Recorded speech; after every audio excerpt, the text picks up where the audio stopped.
what are the risks of AI do-it-yourself estate plans? So Mike, why don't you start there? What are your initial thoughts about why people really need to be extra careful? It should be easier than ever to create your own estate plan, right? Why not just use AI? Well, it is easy. I mean, you could go online and you can find many websites that will guide you through and ask the questions that they need to be able to create a trust, a power of attorney, whatever those documents may be. It can do it. In fact, many attorneys use these very simple checklists to generate documents. So the risks to us are obvious. First of all, who knows if they're right? Who knows if they're state specific? Frankly, they're probably going to be, but are they asking questions? When I'm asked what we do, I always say I am 1/3 lawyer, only 1/3. 1/3 social worker, but the big 1/3 is that of a counselor, of an advisor.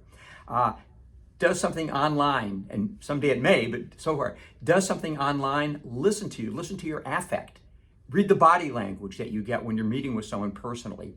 And that good old-fashioned concept of listening, I mean, that's what we do. It isn't just, give me this information, I'll generate a document. It's got to be human, it's got to relate to you as an individual. And when Mark talks about fears that we have about the future and what do we do to protect our assets and our kids and our grandkids, this is intensely personal. We have to know the details of what's going on in a family to know how to not make mistakes, how to build in protections and barriers and so forth. And those are the kinds of things that I've actually done some testing. The things I've looked at, which are moderately sophisticated, they just absolutely do not do that. They don't stand out. I mean, something you do online, there's no attorney backing that up. So if a mistake is made, what do? God forbid we should make a mistake. We could be sued. Online, you have no resources. And no attorney I know who's a decent estate planning attorney would review a giant set of documents you generated online, because if they touch it, they absorb 100% of the liability for those documents. So it doesn't work to generate your documents, buy an hour of an attorney's time and have it all taken care of. That really is not going to work. So nothing replaces that personal relationship that we have, fortunately for us, with the thousands and hundreds in our Peace of Mind program. Yeah, and just some of the issues that we'd want to flag are, as Mike kind of alluded to, if you AI or any online estate plan, keep in mind, estate plans are some of the highest stakes tools you will ever create. They direct literally everything you worked for. They empower people to take over your lives if they need to. And one of the challenges of AI or any plan without an expert guiding you is you don't know what you don't know. So much AI is pretty good at answering specific questions, but it's not very good at suggesting the questions you don't know to ask, because you don't know to ask them. You don't know the issues. And so many times when we meet with clients, an issue comes up that they weren't even aware was an issue. And it's in the offhand conversations we're having where we find out, oh, you have a relative who needs this specific type of trust, or it could be a disaster. Or, oh, the person you named as a backup trustee, you just raised massive red flags here. So it can miss issues. Not that AI doesn't have access to many checklists, of course it does, but it does, again, you don't know what you don't know. If you're working with an AI chatbot or any online tool, there's issues that it can't always flag, and there's always family dynamics issues. Again, we'll often have people come in, they think they know exactly what they want to do. They've thought it through. They've even used AI to kind of develop an outline of what they want and who they'd want to empower. But there's family dynamics that once we hear them talking about it, we realize, oh God, that would be a disaster. It might have seemed fine on paper, but no, don't do this. And AI, as Mike said, AI or any online service will not stand behind their estate plans. They try to hide behind immunity, as an internet service provider, where they don't have to, if they screw something up or something goes terribly wrong, they'll say, oh, well, we're just a facilitator of you filling out documents. You're basically filling out forms. That's all we did. ChatGPT, I think OpenAI is actually getting sued because their chatbot went way beyond that. Some woman settled a case. It was a settled case, and she felt unhappy about it. So she went into ChatGPT and she said, I'm unhappy with this. Am I right to be unhappy? And it said, yes, of course you're right to be, because AI is always going to make you feel good. Like, of course you're right. You got screwed. Here's what you can do. And ChatGPT gave her legal forms and documents. She ended up racking hundreds of thousands of dollars in legal fees. So the company she was suing, they said it was already settled. Anyway, that's one of the rare cases where an internet company may be sued or an AI company might actually get sued, but they always try to hide behind, we're just creating forms for you to fill out. You're just directing our tools. So with attorneys, it's kind of on us. So we want to make sure things are done properly, they're executed properly. There's a big issue of litigation.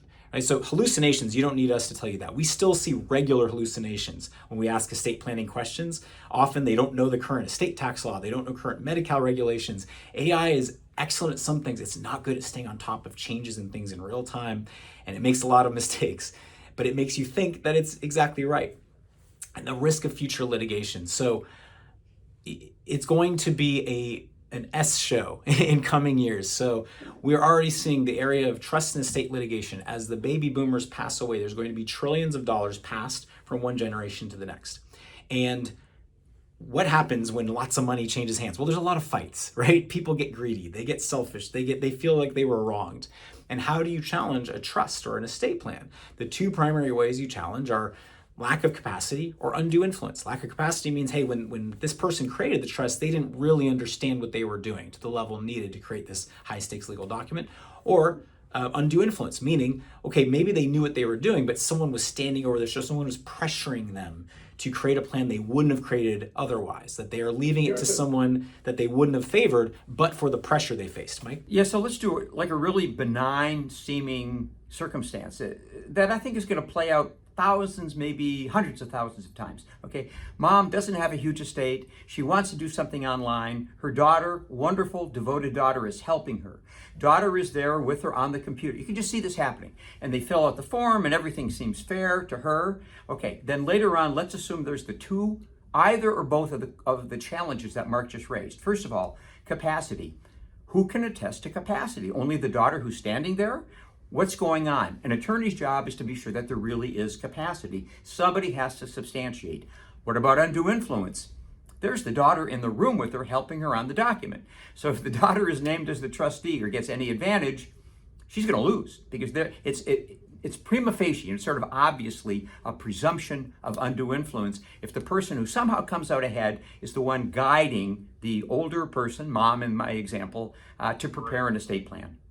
And if there's an online estate plan or AI power, whatever, who knows who even entered the questions? Who knows who signed the documents? Who knows who discussed it? Did they understand the risk? So it's just lawyers are going to love this, because it's going to create massive battles. So you think about, I'm creating a estate plan. What is the point of this? It's to protect yourself and to protect your assets, and hopefully to avoid fights in the future. Keep your assets out of the courts.